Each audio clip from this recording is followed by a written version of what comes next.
25 તારીખે વડોદરા મહાનગરપાલિકાની જે સામાન્ય સભા જે મળી હતી તેમાં ભારતીય જનતા પાર્ટીના જે કાઉન્સિલર છે નગરસેવક આશીષ જોશી એમના દ્વારા માનનીય જે મ્યુનિસિપલ કમિશનર છે એ કમિશનર પર જે અપમાનિત શબ્દો કયા અને એમને અસભ્ય જે વર્તન કર્યું એનો અમે સખત વિરોધ કરીએ છીએ। કારણ કે જ્યારે નગરસેવક જ્યારે પ્રજાનું કામ કરતા હોય છે ત્યારે મ્યુનિસિપલ કમિશનર જે IAS કેટેગરીના હોય છે તેઓ પણ પ્રજાના કામ માટે જ અહીંયા એમને નિમણૂક કરવામાં આવેલી હોય છે સરકાર દ્વારા। એટલે વિશ્વ હિન્દુ યુવા અને સાંસ્કૃતિક સંગઠન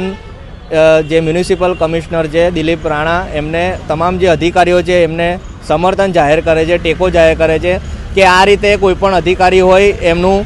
જે અપમાન છે અપમાન સહન કરવામાં નહીં આવે અને કોઈપણ નગરસેવક હોય